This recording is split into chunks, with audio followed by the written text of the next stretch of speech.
To go live.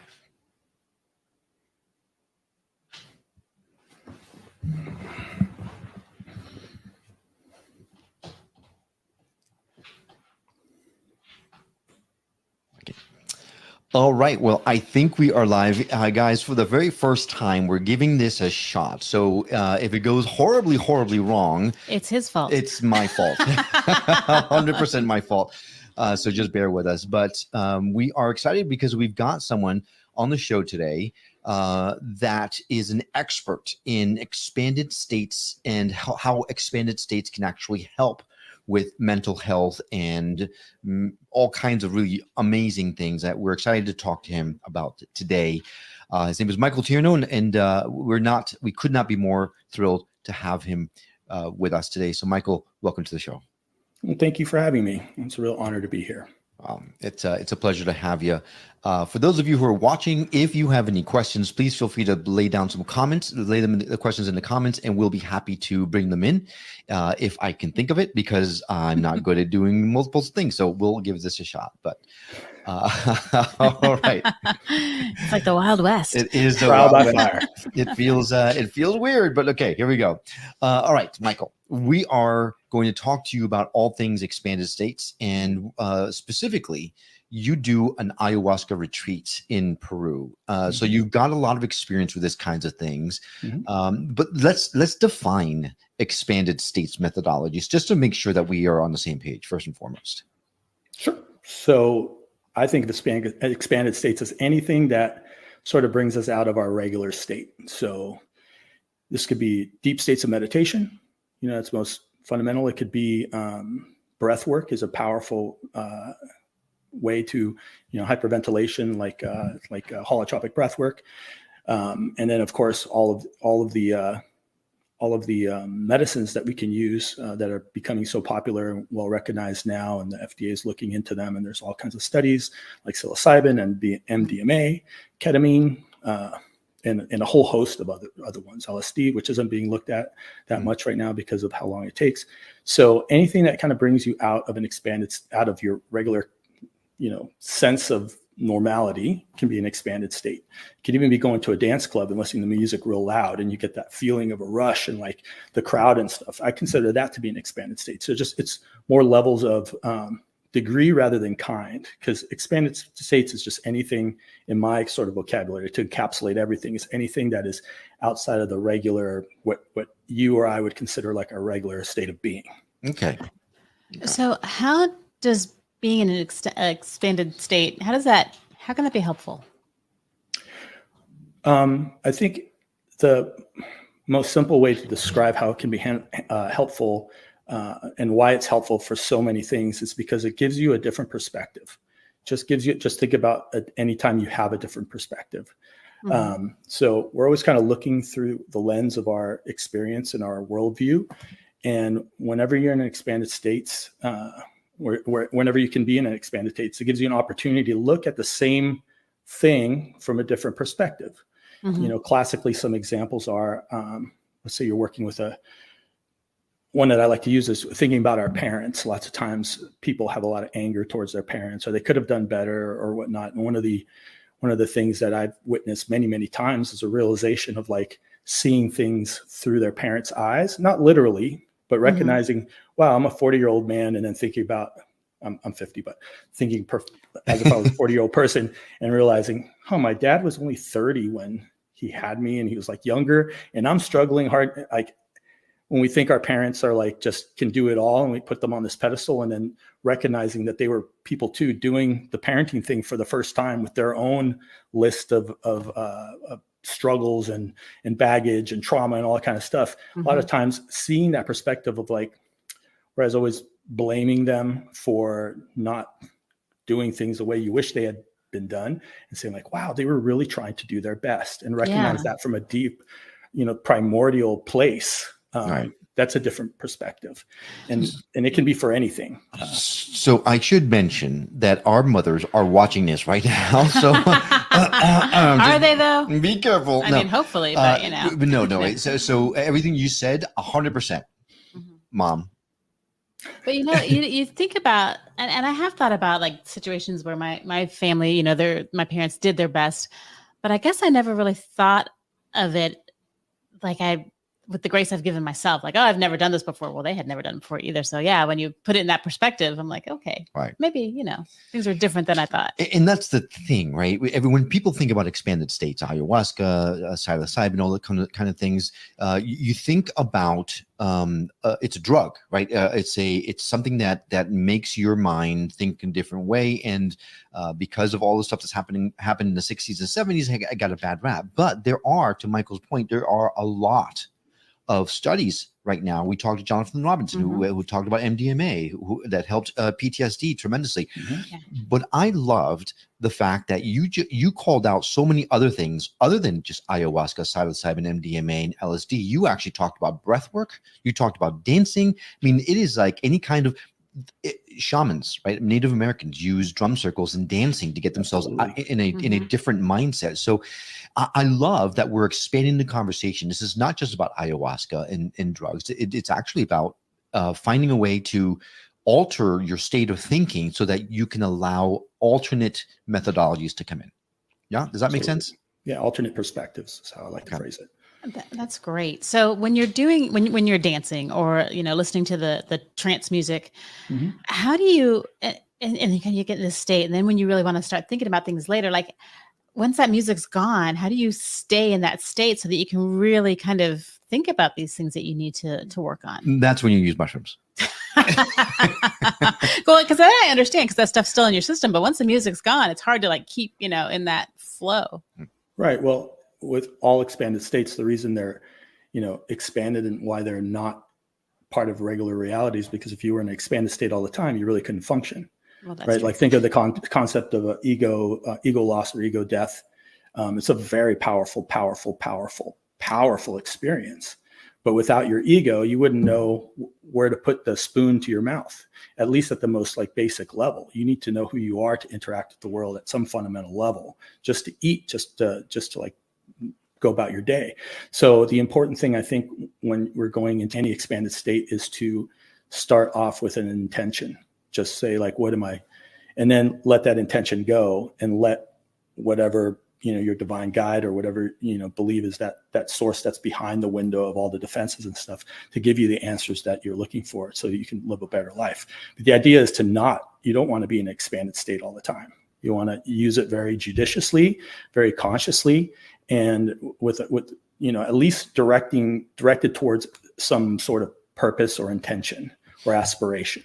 Right. So it's less about being in the expanded state all the time, and rather learning the lessons that you learned when you were in the expanded state and bringing that into your regular life. That's how absolutely. I see it. And that's what you know, guides and in this work they call integration. I kind of think you go in to get the downloads, the information, and then the ceremony starts actually when the ceremony's over. Like there's a lot of ceremony junkies that go do ayahuasca every, you know, 3 times a month or something like that. And they come with the same problems and they get the same messages. And they're like, oh, the solution is to do more ayahuasca. And I'm totally like, that's fine for them. But I don't think that that's how we want to be living our life. What we want to be living our life is learn how to be better people, you know, look at things from a different perspective. Don't be so entrenched in your own perspective, and then implement those downloads into your life so that you can implement them and live a more satisfying life. Right, of course. Yeah. So a very, very basic question. I have zero experience with ayahuasca or psilocybin or any of that. Sure. We drink, and I know that you can. I know water, that, right? that when you drink a lot, you can forget. So do you not ever do you remember everything when you're using these other substances? Substances, yes. Thank you. Mm-hmm. Absolutely not, and that's one of the many benefits of sitting with a guide rather than doing this on your own, is because you do forget a lot of the entire experience that's, you know, fundamental to every experience in life. I mean, if I told you to recount your day today, you would forget a whole bunch of stuff. So just like those things, just these experiences just happen to be more profound. But I think the key takeaways in general, people will hold on to them and will say like, oh, I really got to make amends with this person. I really have to stop drinking, or I really have to, you know, cut down on my marijuana use or whatever. I have to like talk to my partner about this, that, or the other thing to reconcile the situation that we've been struggling with, or whatever these things are. So those main takeaways will come. But with the help of a guide, the guide can help you, the guide shouldn't be directing the experience, but they should be sort of holding the container for the experience, writing down notes. I always tell people, like, if there's anything that you want me to write down that's important, just say, can you write this down? It doesn't even have to be the full thing, but just a memory trigger so that they can come back to what it was that they were thinking at the time. Right. And then there's other strategies you can use. For example, you can record a session and transcribe it, which is a technology that I'm at the forefront of. Oh. And there's all kinds of things you can do. But you're absolutely right. You're not going to remember everything. There's more. If there's more actual experience, moment to moment, and some of these more intense expanded states than your experience right now. That's one of the things that kind of changed my whole metaphysics, is the recognition of how much more there is than what we're experiencing in moment to moment basis usually. Right. That makes sense. It totally does. Actually, my first experience with anything that's mind altering or expanding state expansion was the Carlos Castaneda books, right? He did a lot. He talked a lot about those types of things. He used that medicine to help him expand and to learn with Don Jose and all that kind of stuff. And when my mother had those books and I first stumbled on them, she was like panicked. Oh my God, you can't read those. You're too young. You're not ready for that kind of thing. So of course, the first thing I did as soon as I got old enough was I bought all the entire thing and read the whole series. No, you snuck and read them right after she told you not to. Did I mention my mom was watching? Oh, never mind. I was kidding. But that was my first intro into anything expanded states, and then after that was the movie with William Hurt, Altered States, which freaked the living crap out of me. And that was just sensory deprivation chamber, right? Mm-hmm. That caused all that kind of thing. So when you're talking about mind expansion or state expansion is probably a better way of saying it. There's two camps, right? There's a camp that uses it strictly for spiritual enlightenment and things like that. There's another camp that uses it for mental health, PTSD and all that kind of stuff. And I know that you do a lot of work with that as well. I think you do a little bit of both, which is why this question is so important to me. There are people out there who believe that utilizing these types of substances or these types of, whether it's breath work or whatever it is, or expanded states, is kind of a crutch to reach that enlightenment or whatever they're looking for. What do you say to people that feel that way? Do you feel that way? I think you could say the same thing about meditation. It's a crutch. I could do nothing or I could do something, right? I could do nothing, I could do something. If I do anything aside from my regular way of being, then it's a crutch. This is just a faster way to have an experience that might take 30 years on, deep entrenched meditation retreats, Vipassana retreats, darkness retreats, right. All of those things. Let me just tell you real quickly, because you mentioned, trauma, PTSD, and then also spirituality. The way I like to work is the first stage is called empty the vessel. And they're not orthogonal necessarily, but usually we can't get to those spiritual states really until we've done the interior healing and the recognition of the traumas that we've had, the triggers we have, basically bringing us closer, towards as high a level of self-awareness as we can actually potentially even have. Mm-hmm. And that's emptying the vessel. It's like the first step, and kind of like how I think about these things is recognizing these factors in life, whether it be past or present or people outside that cause you to react rather than respond in life, right? Work through those things. And then once the vessel is empty, I like to find out who you really are. That's where you get into the more spirituality thing. I think when people jump into the whole spirituality thing without emptying the vessel and taking charge of what is no longer serving them, like egoic mechanisms that came up through childhood and through life that are no longer adequate strategies for living a life, and they just go straight to the spirituality you have. That's basically what they call spiritual bypassing. Right. So I think it's very important to recognize that all of these things are possible with these things. And if it works for somebody and the other thing is, like, if it's working for people and giving them greater peace, greater equanimity, getting them more in touch with their interior selves and making them better people to other people, having them filled with more gratitude, more compassion for others, and just being more satisfied with life. Who cares if it's a crutch or not? It works. Like, it's be like, oh, you could suck it up and your leg is broken, but we're not going to give you Advil, you wimp, because that's a crutch. You should just be able to suck it up. And I think where it becomes a crutch is when people are going to whatever sort of modality.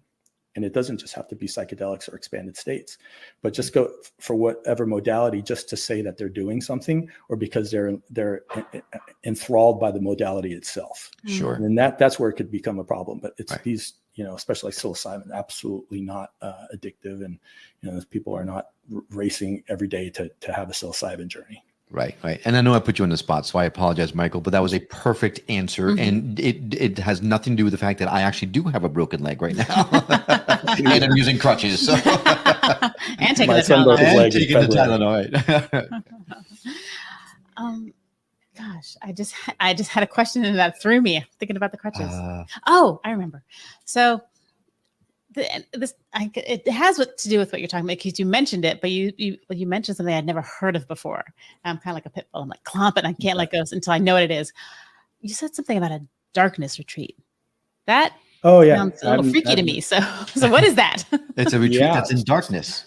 Yeah. So it's they've become pretty they're becoming more popular. So they're basically you go in total isolation. They have a very basic room, no media, no books, no music, nothing but yourself. And then it's pitch, like cave darkness for 4 days.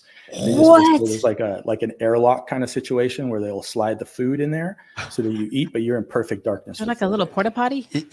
Yeah, there's a bathroom, like what you need for your toothbrush and stuff. And I have not done it yet, but it's something that's intriguing. And you come out like a Morlock. No, that sounds a lot better than what I was thinking. Is like darkness, like I'm thinking like spiritual darkness and demons. I'm like, oh my God, I don't want to do that for a weekend. To Michael's point, before you do anything like this, you have to do your own shadow work. So there is some shadow work that goes along with these shadow retreats, right? Yes. Well, that was actually the darkness situation. Like you talk about people going into a cave, you always think, oh, the guru went to the cave for 30 days. Like, oftentimes that was in total darkness, because what happens, I don't know what the physiological reasons for this is, but after a certain amount of time, it's a full-blown, this is my understanding, you get a full-blown expanded state experience, as powerful or nearly as powerful as using one of these exogenous substances. I could imagine it'd be a full-blown psychotic experience. I mean, I'm hoping the walls will be kind of padded up or something. I mean, you've heard about like people being tortured that way, like putting in a little cell where there's no light and you're totally by yourself. And I mean, not even that. I don't know. Well, don't do it to anybody without their consent. Well, yeah. That's true. All right, kid. Right. You're bugging me. There you go. Make sure that you sign a release before you actually come into this cave. But I think you would just break down and just.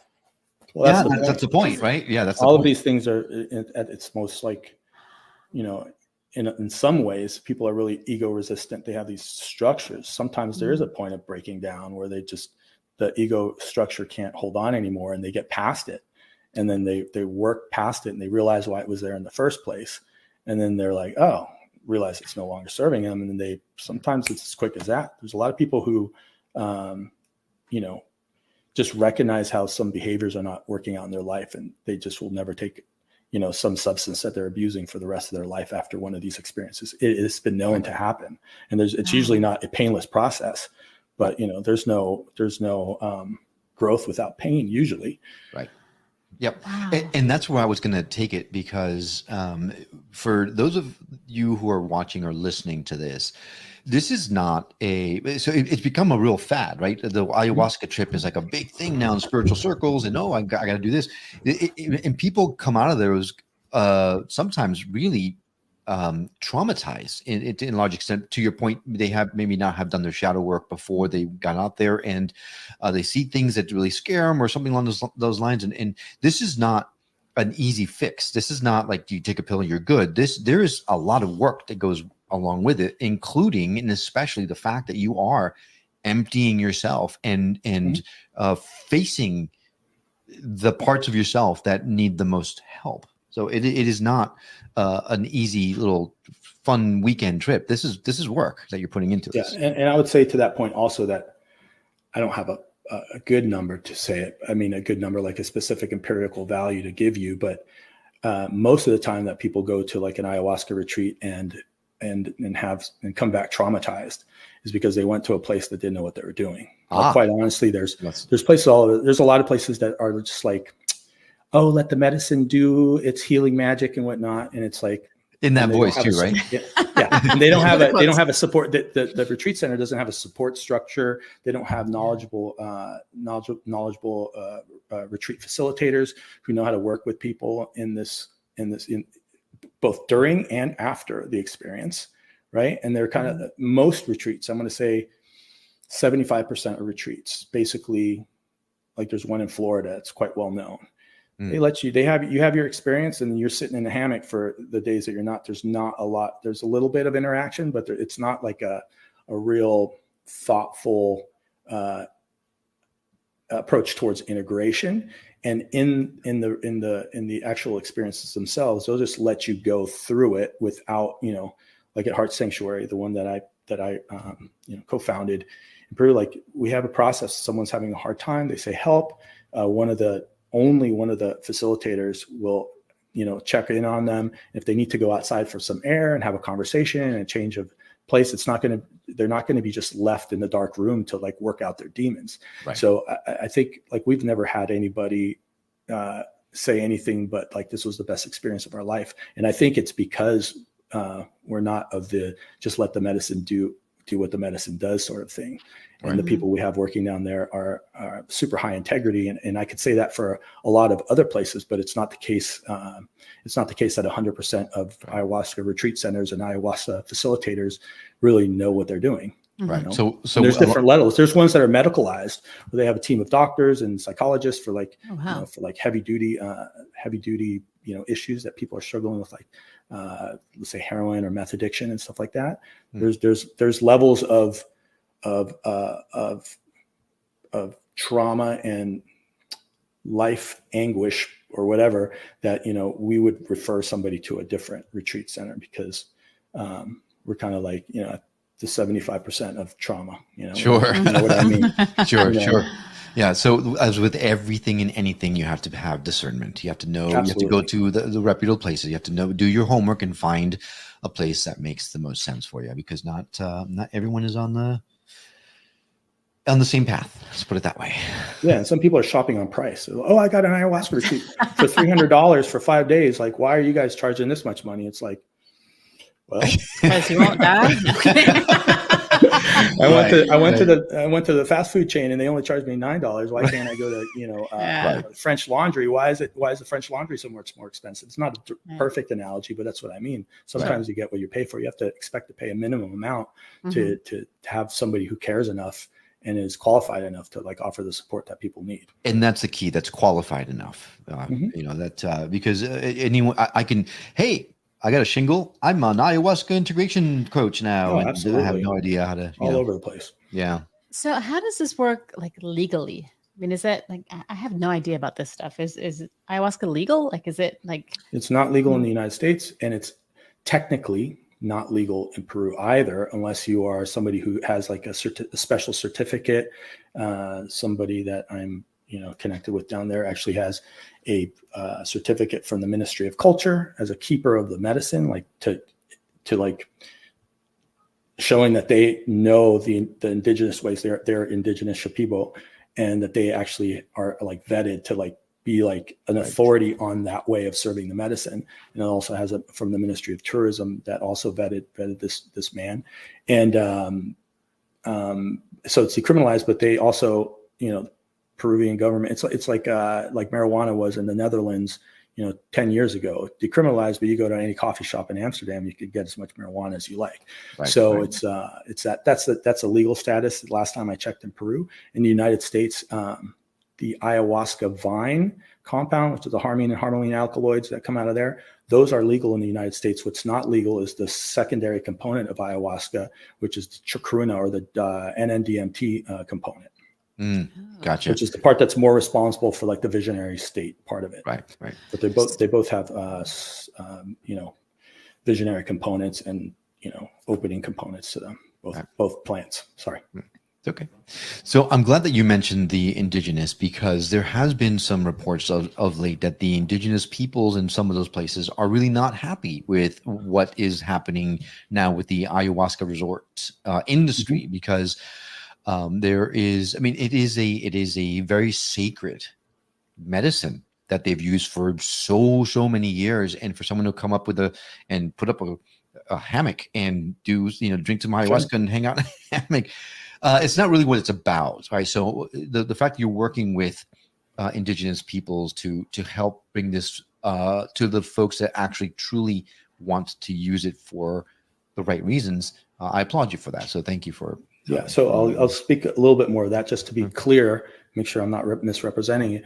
The quote unquote shaman, and I don't like to use the word shaman for a lengthier conversation, but the person who serves the medicine was trained by Shipibo and has been like vetted. They've said you're good to go, but he is not Shipibo. He's from Chile, and so part of in our business plan we have, as soon as we actually because we've only been doing, COVID stopped the retreat center I was affiliated with before, and like we've rebooted the place that we're going to try and make it even more in alignment with exactly what myself and the other two co-creators that started this would have envisioned for our experiences. And so there's a plan for us to actually contribute some to some of the indigenous down there, because we don't want to just hold on to that. And what we do is we do have a large component of our curriculum at the retreat is teaching about the Andean cosmovision. So explaining there's a lot of workshops that we do in there that actually put like some cultural context to what the experience is, where the experience comes from, with trying our best not to appropriate it, because in full recognition that we didn't come up with these technologies. And right. Okay. Well, that's, it sounds like you're going about it all the right way. So trying to. Yeah. How long does it take? Like when you start the ceremony, like how long is the process? In fact, even more than that, what can someone expect when they go in for a ceremony with you? What can someone expect, and then how long does it take? Okay, sure. So just to be clear, I do not serve it. I'm there as I and the team of people who are working there that are on site 24 hours a day during the entire retreat. The 3 or 4 of us that are there in that capacity do not serve. We sit and we drink in the maloka of the temple, right? But we don't serve it ourselves. The person who serves it is Nacho, and his team. He brings an additional 3 to 5 people in there, and he is primarily responsible for how he runs the ceremony. So what do you expect? You're going to expect a talk at the beginning about what the boundaries are, what the situations is, what you can and cannot do. Because we don't, during the ceremony, for example, participants are not to interact with other participants. Someone might be having an experience and someone is having a different experience, and someone's working through something, and then their next door neighbor says, "Hey, I just had this crazy experience," and brings them out of it. Right. So there's 2 tiers of support. First, Nacho's team, and then secondary, myself and the other people who would be there on the 24-hour basis at the retreat center itself, doing the workshops and such.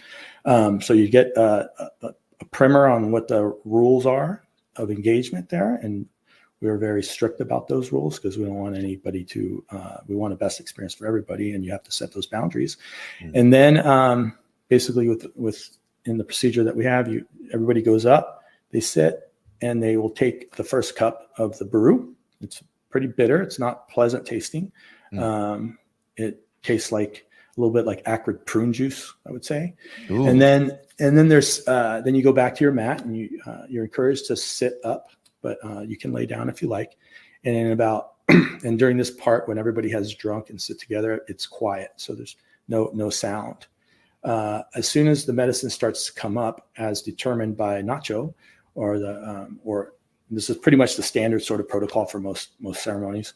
As soon as the medicine starts coming up, he will start to sing. And Nacho, in our case, Nacho plays like, I don't know, 20 or 30 instruments, and his whole team plays instruments. So it's quite an experience. I've sat with 9 different, people who serve, whatever you want to call it. I don't like to use the word shaman. So I've sat with, but I'll use it right now. I've sat with 9 different shamans, and 3 of them super, super, super high quality.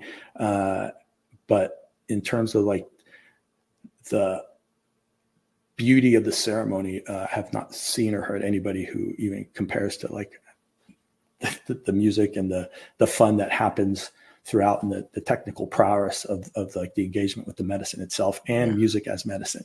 That's cool. Now, you know that those 9 shaman that he worked with are not thinking, is it me? I'm one of the 3. You one of the 3? They're all thinking I'm one of the 3, so they're happy. Sorry. Someone will know that they're not one of the 3. Then basically what happens is you start feeling a little bit, out of time and place. Like you might see like explosions of colors with your eyes open or closed. There's thoughts and like sometimes great awarenesses that just come up, just come up. It's hard to say because it's different for everybody, but generally there's kind of a light show part. About 2 hours after the beginning, the light show diminishes. And from in my experience, most people say like most of the downloads and realizations come in that second 2-hour period. They can come at the first part as well, but the first part is more intense, more disorienting. And then the other thing that people ask a lot about is the la purga, or the purge, which is the vomiting. Not the vomiting. Yeah, it's crazy because we have that one word for it, is vomiting. And before I got invested in this work and working with ayahuasca and such, I imagined being drunk at a party and having had too much to drink, or being sick from some virus or some bacteria, and then throwing up with nausea and all that kind of stuff. And not to say there couldn't be nausea, anything is up for grabs, but typically it's something else that is coming up in an energetic way that seems, it just seems like there's like an association with something. So the best way I can explain what this is like is to give you an example.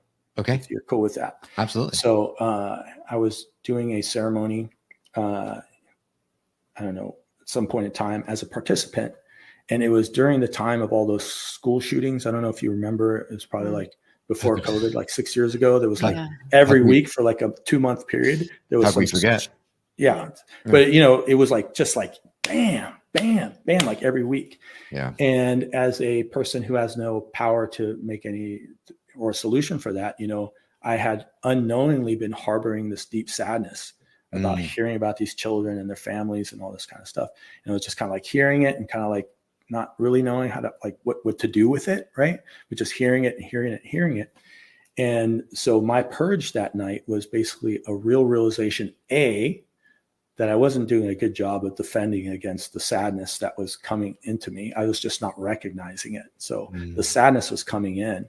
And I wasn't dealing with it or recognizing it or giving it its proper attention.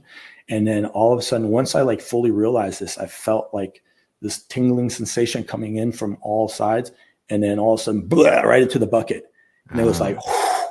And the experience, it was of purging out sadness, all the sadness connected to all that. And I felt light after that. Was like, whew, didn't even know that was in there. Pay attention, Mike, because when the news gets, hairy like that, notice if you're feeling that sadness, it is affecting you or not. So there was the awareness of how I might process future news events. And there was also the recognition and the release of the sadness that I'd been holding.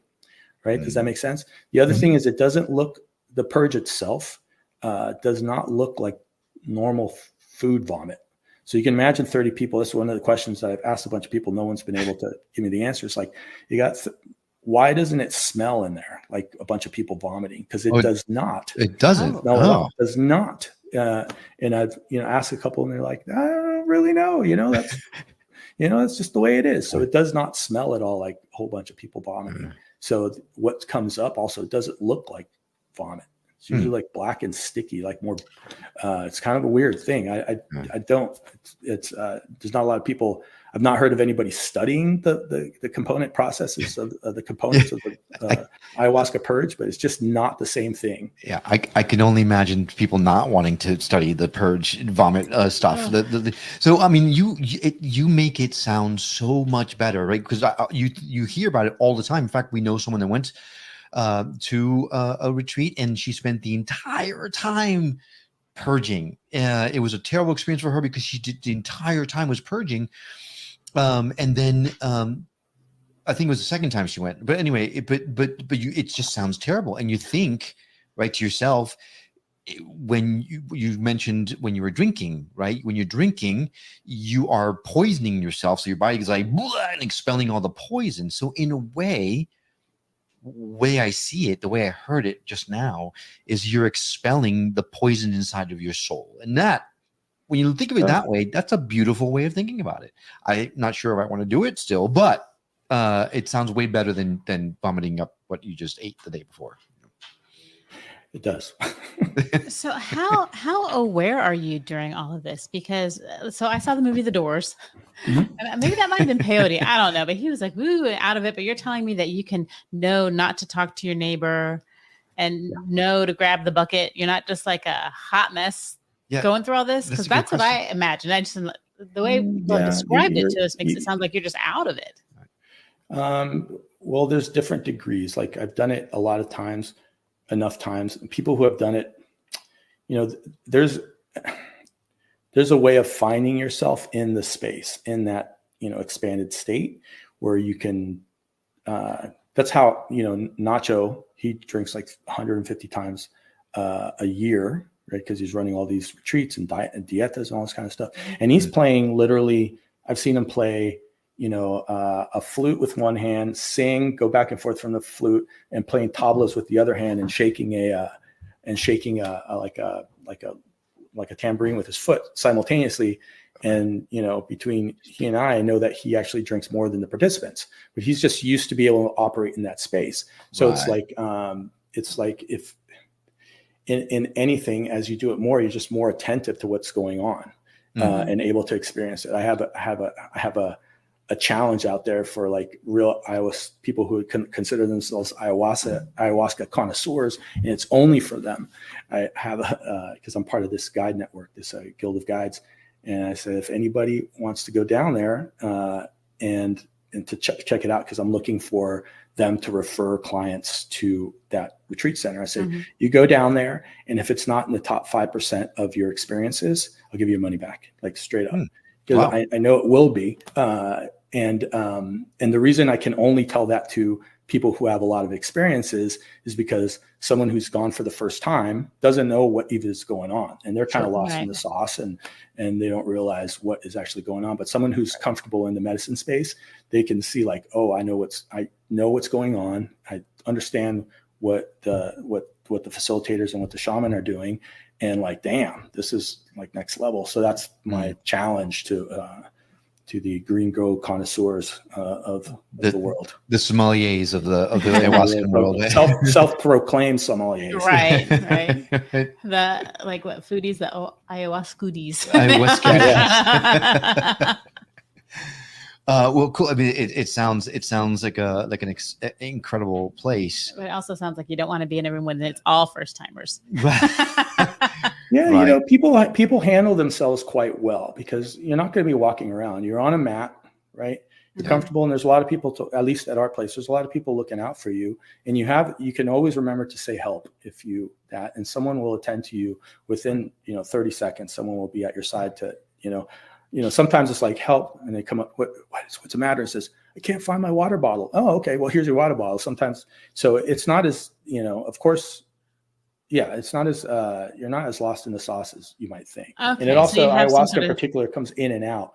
Like it'll come up super intense and it drops down a little bit and then it comes up and down. It's kind of got this, they call it like a snake pattern of a snake going up and down. So that's just metaphorically. Okay. So you've got some self-awareness. All right. So how long does the full trip take? Yeah, it's the peak hits from you drink at T equals 0. Right. At T equals 30 to 45 minutes into it. So you start to feel the effects About an hour to an hour and 15 minutes later is the peak. And then it kind of comes down in kind of a wavy pattern until it's complete at, by 4 hours, you're pretty much done. In 5 hours, almost everybody's done. If people have chosen to drink more cups, they might go into the 6 hour mark. But because you can, throughout the ceremony, you have the opportunity to drink more. Like you will open the window and say, does anybody want some more? And you go up there and they'll give you another cup, 2, 3, all you can drink. Wow. And all you can drink ayahuasca buffet. That's right. You got it. Yeah, so I'm a one-hit wonder. I would take like a sip of the cup and I'm good. I think I'd be like tripping for 5 hours. Just that one little thing. I don't think. Are you sensitive to other medications like anesthesia and stuff? Very much so. Yeah, very much so. So that would be something that we would, or Nacho would consider, because we have an intake form. It's like people say, like, oh, I'm very sensitive to stuff. The first night is the opening. It's a smaller amount for everybody, and then so you can get your bearings, and then if you want more, you can drink 5 cups if you want the first night. But the first start to see how everybody does, if they're first timers, a little bit less, and you'll be surprised. A lot of people will come up for a second, third cup on the first night who have never done it before. Because they're enjoying the experience and they're feeling so much profound healing. Do you purge every time, like even just like a little bit? What the first day? I would say for me personally, it's about 75% of the time. Wow, purge. And they say the purge is other things too. It could be crying, it could be sweating, it could be shaking. That's very common. Is people shaking out trauma, and that's related to our, I believe it's related to our evolutionary patterns of how we would release trauma in the wild, and we've kind of lost that capacity, but the body naturally can do that and can find its way to that trauma releasing mechanism in this expanded state. Gotcha. Okay. Yeah. Can you, is there too much? Can you overdo it? I know you guys wouldn't let someone, but if someone's taken, could someone cups. Theoretically, just drink too much of it? Well, I'm like anything, you could overdo it, I suppose, but nowhere in the realm of, at some point in time, you're just going to be so lost in the sauce, you can't have any more. But I can speak to mushrooms or psilocybin. There's been no LD50 or lethal dose 50% found for psilocybin. So you could take, and same thing with LSD. There's studies of people taking 1,000 hits of acid. They're gone at the emergency room, but they come back and they're, no physical ramifications. Good God, I can't even imagine 2 tabs of acid. Imagine 1,000. Oh my God. One. Well, yeah, there was a case I think in San Francisco where LSD is served at, I think it's the millionth of a dose or something. Anyway, they screwed up what they were putting in so that people thought they were taking 1 dose, they were actually taking 1,000. And so there was a group of people that ended up in the emergency room. All of them had no physical effects, but they were obviously incapacitated completely. But what's interesting in that story, you could look it up based on those keywords that you could search that I just gave. You could, some of them had traumas and they were healed afterwards. So we don't know what happened to those people. They don't really, from the articles I read about this, didn't really keep great records, but they followed up with these people. And even though they were lost in the sauce for like 3-4 days because they had taken so much LSD, when they came back, like months later, they were actually had lost a bunch of, challenges that they had been facing. Yeah, some baggages got lost in the trip. Wow. Yeah. They got put on a different plane. That kind of luggage I'm ready to let go of. Right. So as you take more cups, does it just make the experience longer or does it make it more intense or both? Well, the time is a factor here. So if you take 4 cups, it will be extended by a little bit. That's my understanding. It would extend a little bit, but not so much more. It's still that peak. But if you're taking a cup now and a cup later and a cup now, a cup an hour from now, and a cup an hour from now, it's going to also extend the duration. Sure. Probably keep the peak going for a little bit longer. So that's what I would predict anyway. Okay. All right. So then to piggyback off of that kind of question, when you say you've got people there that help you, if you need help, you yell at your help, and someone, if I am having a really bad experience, I don't want to say trip because it's irrespective.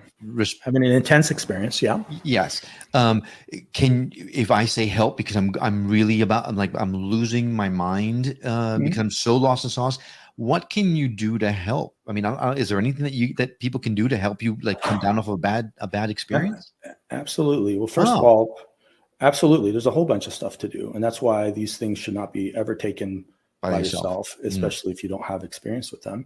But it could be as simple as like, holding the person's hand that tethers them to like, oh, I'm not actually dead, right? Or whatever they're going through, tethers them back and actually distracts them from what was going on before. Taking them out of the setting. So, okay, helping them out to the outdoors, which is right outside the temple, for example, there. So they get the fresh air and all of a sudden they can ground themselves and like, oh, okay. It's just a matter of interrupting the cycle of thinking or experience that was happening at that. It's as simple as that. If it's on a one-on-one session with psilocybin, for example, you could just tell them, okay, I want you to breathe a certain way. And then there's certain breath patternings that you could do with like a longer exhale, and just distracting them and telling them to think about their breath, put their attention on the breath could be enough to interrupt the cycle. Okay. So I think there's a misunderstanding that people will have a bad or an intense experience or what you're calling a bad trip, whatnot, and that you're unable to extract yourself from that. But in my experience, you're with, proper people who know what they're doing. It's like nearly 100. I mean, I've never seen him not be able to extract somebody out of something where they're asking for help with. But oftentimes at the same time, those challenging experiences are the experiences that you actually need to go through in order to do the healing. So it's best not to intervene, unless the person's actually asking for help. And intervene minimally so that, enough, but minimally. So that they can get what they need from that. Right. Yeah. Now, are there any sort of prolonged side effects like flashbacks or anything like that? No, as far as I know, the only psychedelic that I've heard of that actually has like legit flashbacks is the 5-MeO-DMT, which is the toad. Toad. The toad looking. That's known to like regularly. If you do that, they will tell you to expect flashbacks. But the flashbacks aren't like full blown, loss. They're just a little bit of a sensation of an opening feeling. They're not. That's my understanding. I'm not really well versed in 5-MeO-DMT. Okay, well then let's dive into the more of the scientific. We talked about the experience and all kind of stuff, and I do want to know a little bit about how you got into this. But how does this help? I mean, I assume it rewires the brain some way so that when you get out of it, because I know that you use this to help with mental health challenges, PTSD, that kind of stuff. And we had the amazing Jonathan Robinson on a while back to talk about MDMA that they're testing right now for PTSD specifically, for example. But how does that work? How does taking ayahuasca, psilocybin, MDMA, anything like that, how does it change someone? Because we've heard it happens after even sometimes one dose or one experience. Oh yeah, absolutely. It can happen after once, and it can happen after one dose or one experience, I should say. And it's also important to say that that's not always the case either. Sometimes if you have to implement what you commit to after one of these sessions, the integration part.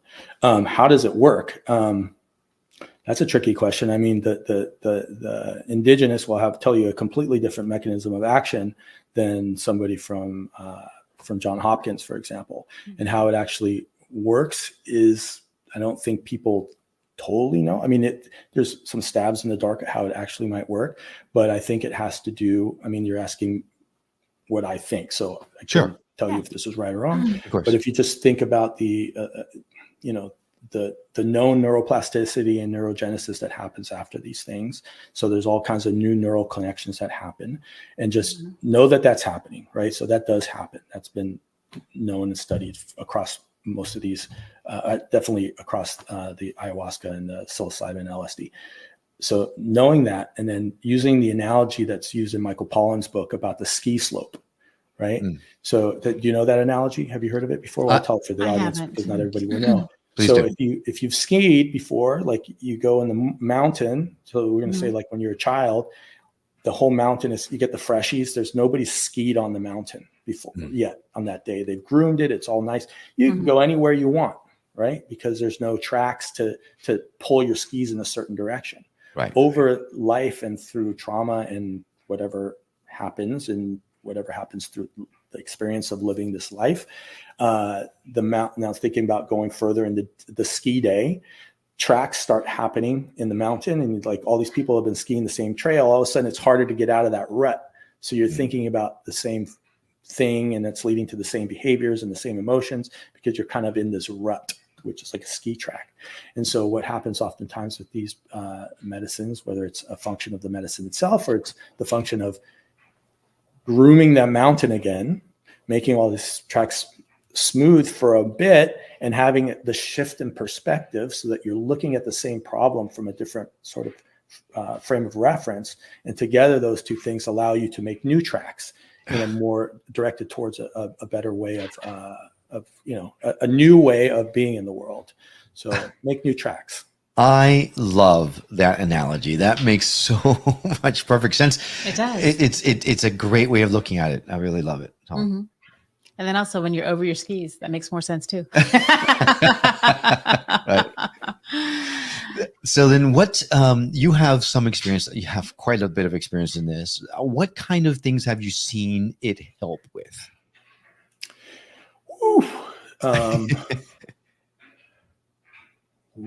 Ayahuasca in particular, or just psychedelics in general. We'll stick with what I've seen is,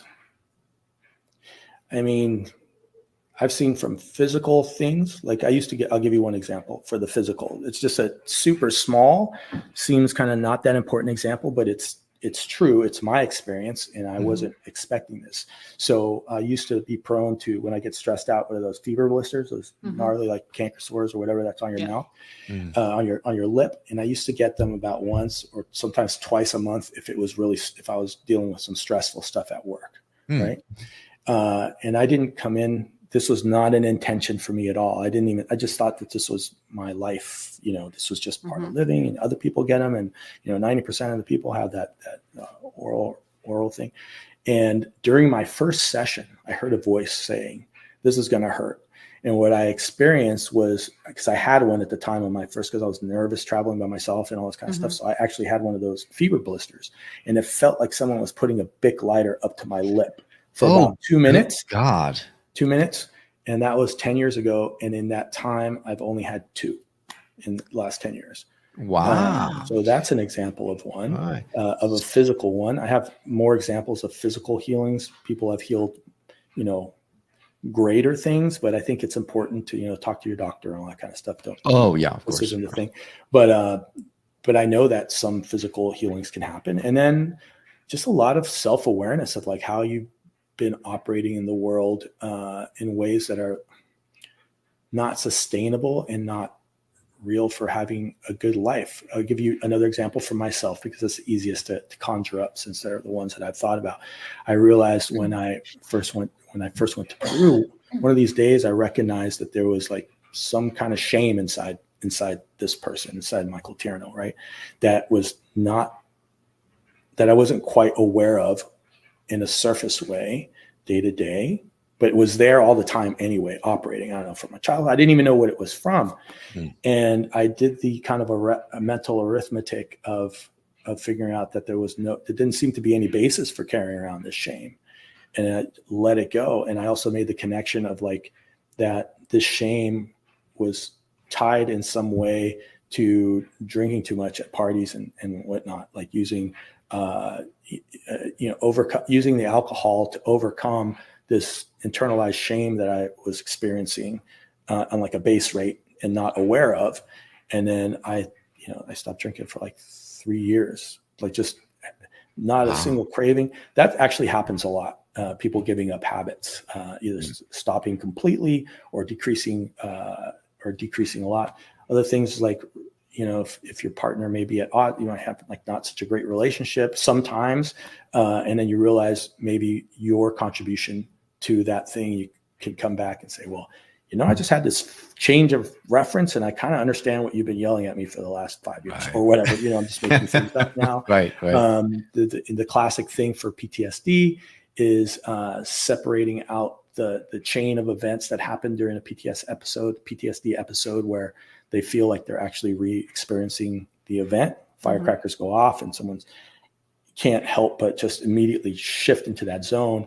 Is the capacity for the human being to sort of separate those different components and like realize that they are no longer in the situation where the reaction is the required reaction to a loud noise, for example. And over time, they can make, using the ski slope analogy, they can release those sort of connections so that people can then, all right, I'm not at war, or I'm not being yelled at by my parents, or whatever these things are that can lead to PTSD. So that's just a small subset of a huge, those are just a few examples. Right. Well, I like even more now that ski slope analogy, because you think about, you can go to counseling and they could say, well, this, and this, but unless you kind of regroom or, change your way, have that physical change of your way of thinking, it's up to you to decide whether you're going to implement or not. And that can be really hard to do. So I guess it would help with that. Absolutely. Yeah.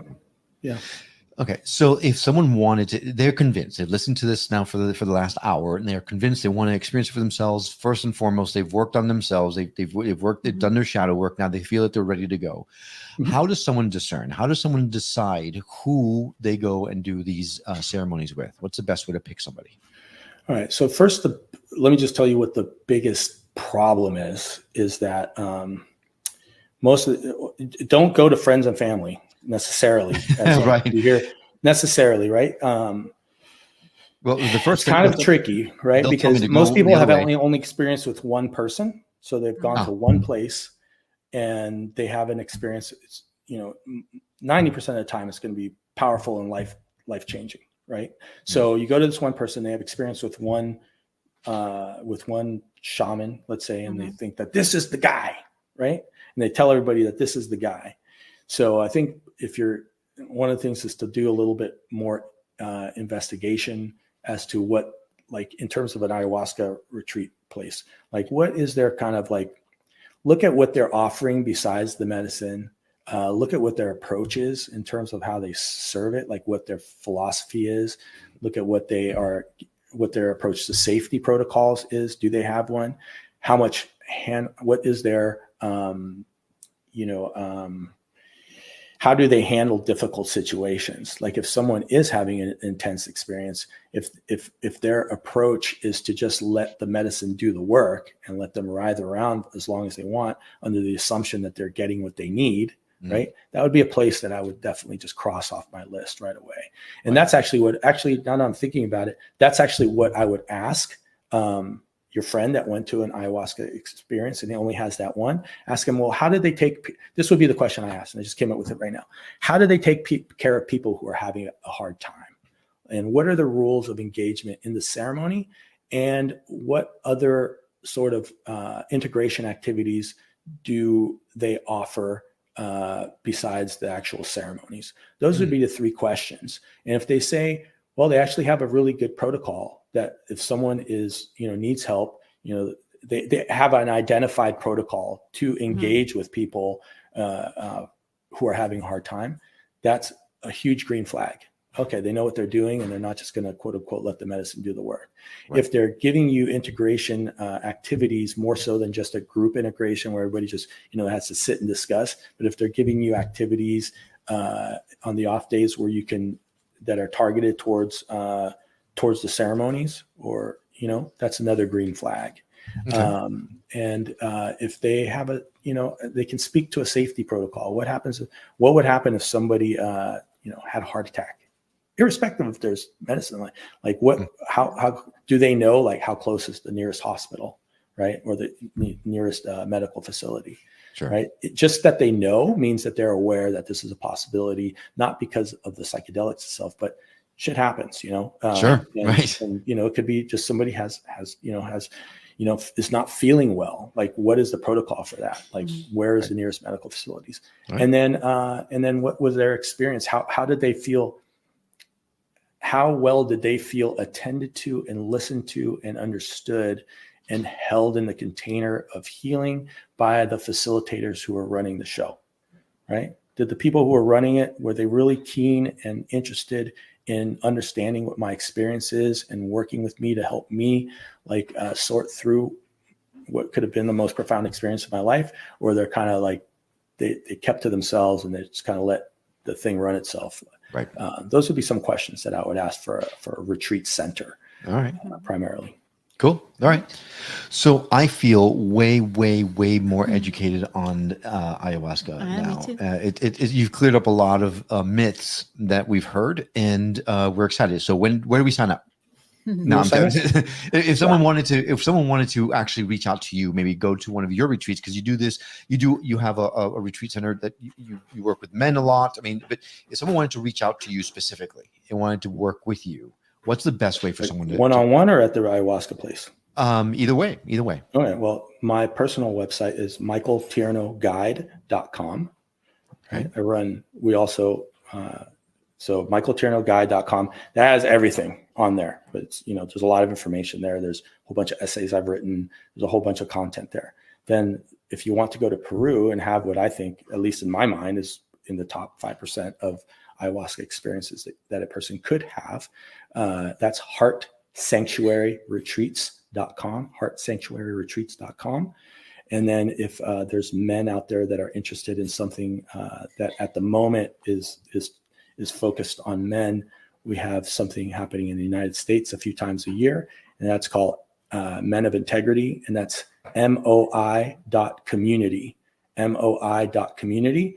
And we're going to hopefully have we will have some events for women that will be run by women in our broader community, but that's, just future state. That's for the futures. Yeah. Sure. Okay. Yeah. Awesome. Well, we're going to add those links to our show notes. So if you missed anything, don't worry at all. Just go to skepticmetaphysician.com. You'll see, go to his episode and you'll see all the links laid in there. So you can reach out to him. Awesome. One link contact. That's how we work around here. We want to connect them with great people. Michael, this has been absolutely wonderful. Thank you for sharing your expertise with us. We've talked to people before that have done ayahuasca and never published it because they were a mess. So it's nice to it's really nice to have a conversation with someone that's actually really looking at it from the perspective that you are, and that's really to help people and not about going out and having fun, woohoo, right? Because that's what this is about. So thank you very much for coming in. Well, thank you both. I really enjoyed speaking about this stuff really helps me understand what I know, so to speak, if you know what I mean. It's absolutely fun, and it's very fun to, most of the other podcasts that I've done have been on other topics. I didn't know, I wasn't so sure. I wasn't quite realizing we were just going to be talking about ayahuasca today, but I was happy to. in all honesty, I didn't expect us to talk all about ayahuasca the entire time either, but it just worked out that way because that was great. Didn't realize we had as many questions as we have until we started talking about it. So they were great questions. I mean, I really appreciated you guys and appreciate you all. And I'm glad to have had this conversation with you. Well, thank you, Michael. It's been a pleasure to have you as well. Yeah, thank you. All right.